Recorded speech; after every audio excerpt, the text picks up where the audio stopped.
pemimpin itu harus menjiwai kesabaran institusional untuk tidak melakukan politik cawe-cawe terhadap lembaga-lembaga lain. Karena politik cawe-cawe ini merusak seluruh tatanan demokrasi.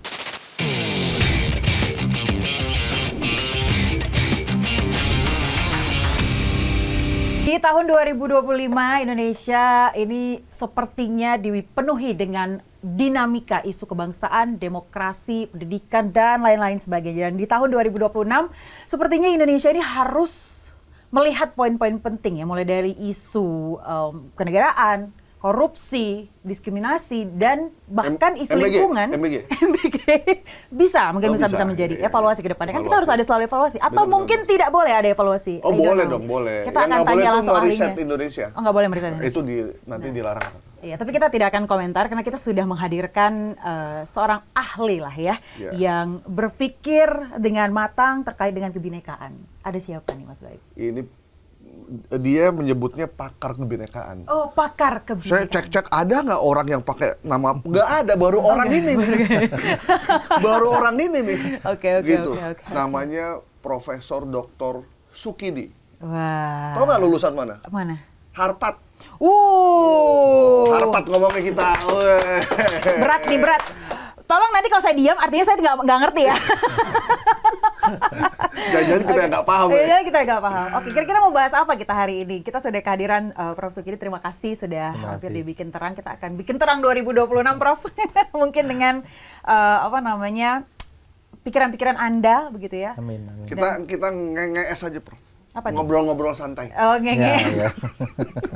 Nge-es. Bukan GGS ya. Nge-es aja gitu. Karena kalau berat-berat, aduh. Kita refleksi dulu kali ya di tahun 2025 gitu. Begitu banyak isu yang terjadi ya, Prof, kenegaraan, kemudian juga masyarakat yang kita lihat cukup beragam begitu ya, mulai dari cara mereka mengkritisi pemerintah hingga pemerintah yang menurut masyarakat ini seolah-olah tidak mendengarkan apa yang terjadi di sekeliling masyarakat begitu. Kalau Anda melihat refleksi di tahun 2025, poinnya apa sih, Prof?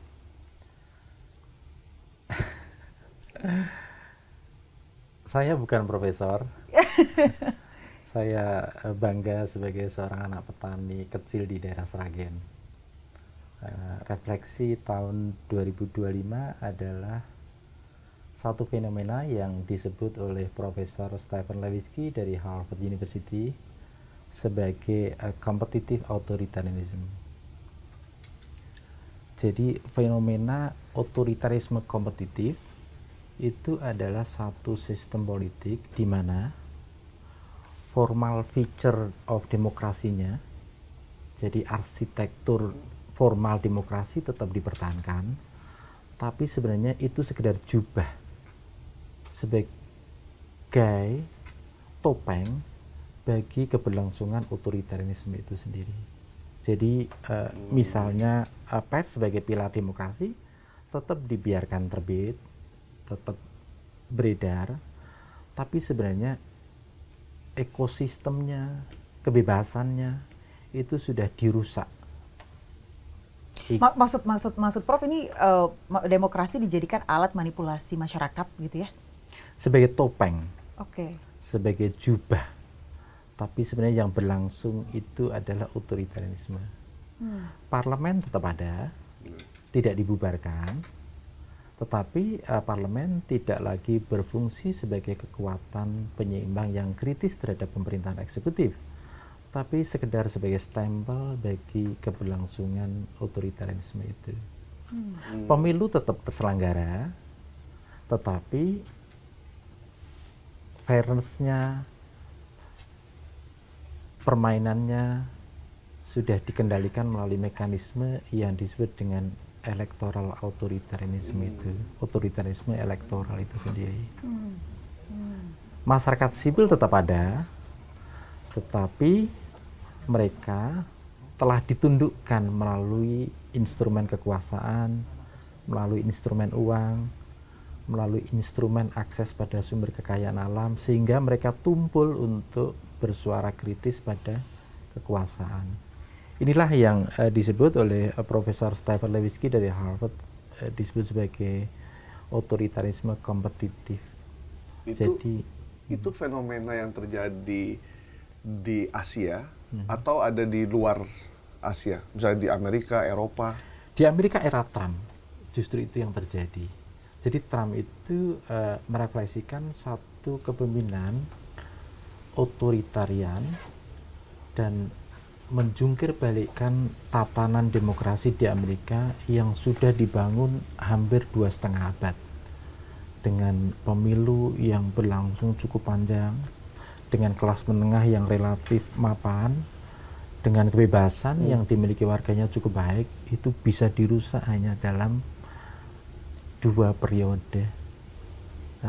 Dan kita demokrasi yang masih amat sangat pendek sejak reformasi 27 tahun lebih, tapi kita telah kembali kepada fase yang oleh Profesor Stephen Levitsky sebut sebagai fase kompetitif otoritarianisme itu sendiri. Nah, ciri utama dari otoritarisme kompetitif itu menggunakan negara sebagai senjata politik, weaponized state. Jadi negara dipakai dan dikangkangi sebagai senjata bagi kepentingan politik. Salah satu instrumennya adalah terlihat pada aspek hukum. Jadi the law is weaponized.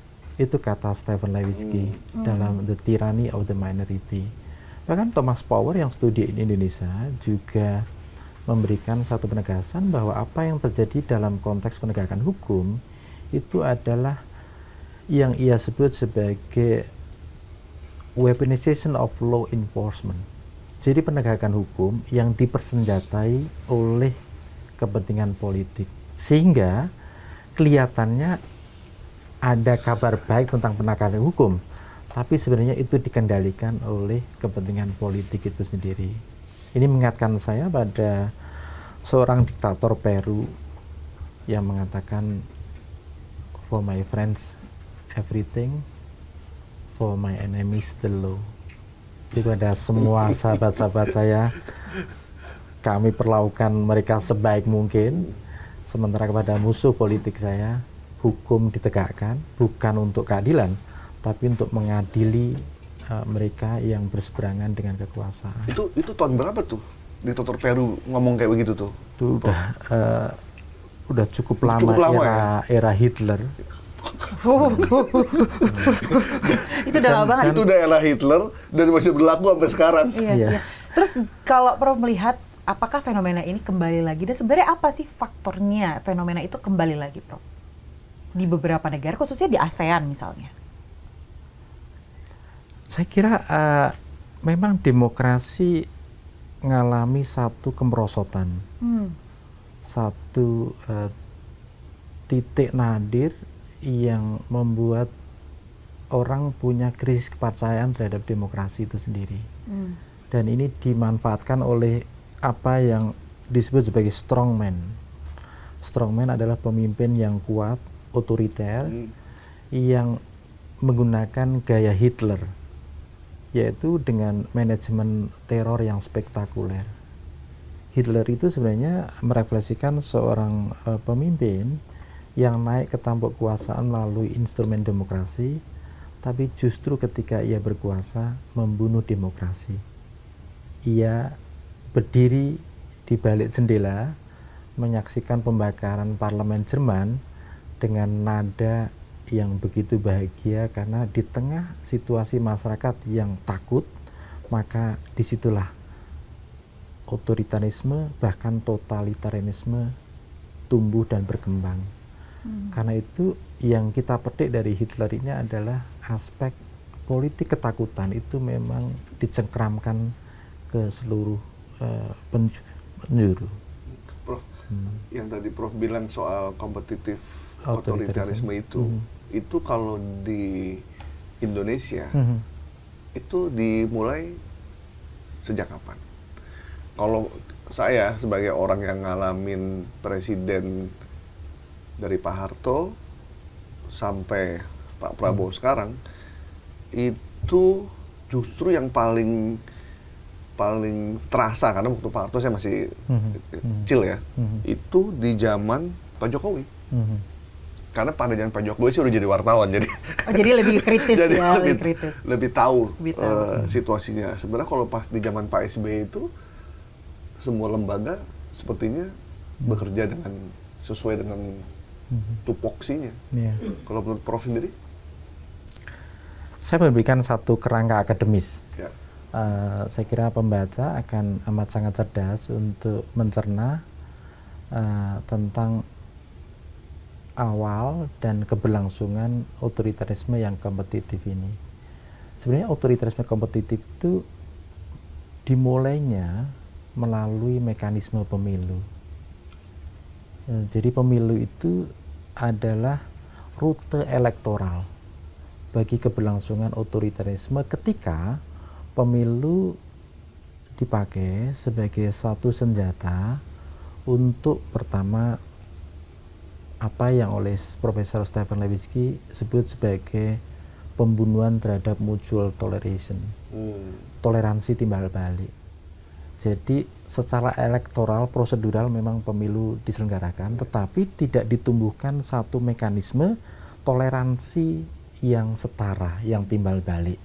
Yang sebenarnya terjadi adalah mereka yang bersama kekuasaan difasilitasi, diberikan privilege, sementara mereka yang tidak bersama kekuasaan, yang berada di kubu oposisi atau kubu seberang, itu mengalami proses intimidasi.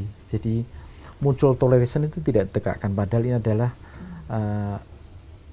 aspek penting untuk menjaga demokrasi dan sekaligus aspek penting agar pemilu berjalan secara fairness itu sendiri. Yang kedua adalah apa yang disebut oleh Profesor Stephen Levitsky disebut institutional forbearance. Jadi kesabaran institusional, bahwa pemimpin itu harus menjiwai kesabaran institusional untuk tidak melakukan politik cawe-cawe terhadap lembaga-lembaga lain. Karena politik cawe-cawe ini merusak seluruh tatanan demokrasi, merusak independensi, merusak mekanisme check and balances, sehingga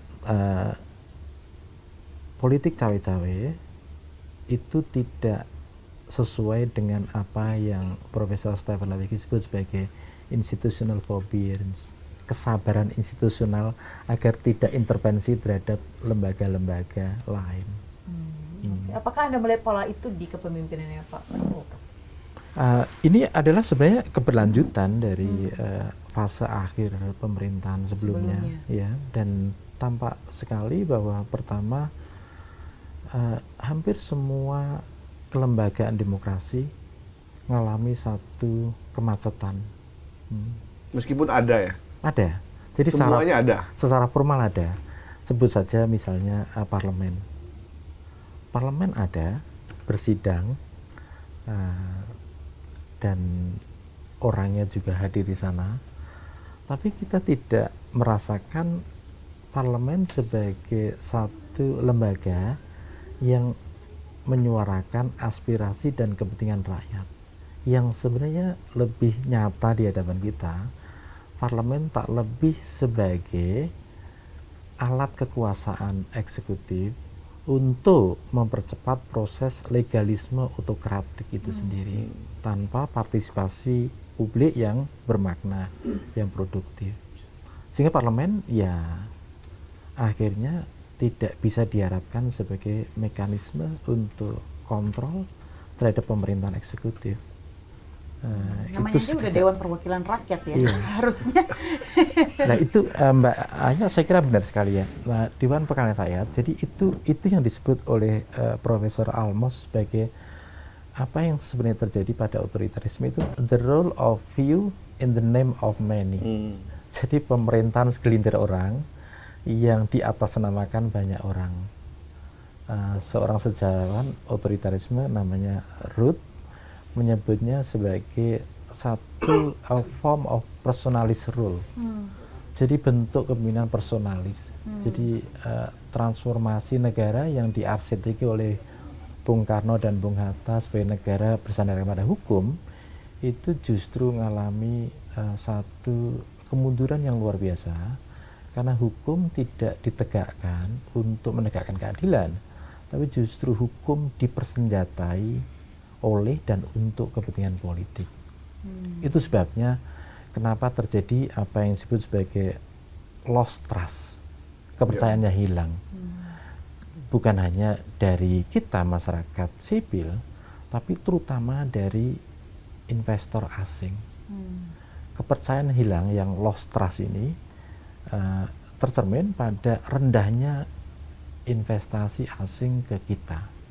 Mereka lebih memilih misalnya ke Vietnam yang lebih punya kepatuhan pada hukum, kepastian hukum. Meskipun mereka komunis ya, doesn't matter. Yeah, doesn't matter. Nah, dan kita akhirnya merasakan bahwa di mata dunia internasional masalah hukum ini menjadi masalah yang menjadi momok yang menakutkan.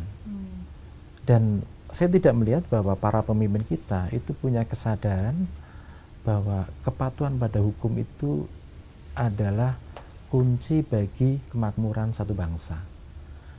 Para pemimpin hanya berpikir secara tradisional bahwa kemakmuran satu bangsa itu melalui sumber kekayaan alam. Padahal menurut Bank Dunia dalam satu rilis yang cukup menarik, Where is the Wealth of Nation, di mana letak kemakmuran satu bangsa, Bank Dunia itu hanya mencatat hanya 23% kontribusi dari sumber kekayaan alam bagi kemakmuran satu bangsa. 23% ya? 23%. Sisanya berasal dari? Sisanya justru yang terbesar itu adalah kepatuhan pada hukum yang menempati 44%. Wow. Bagi kemakmuran satu bangsa.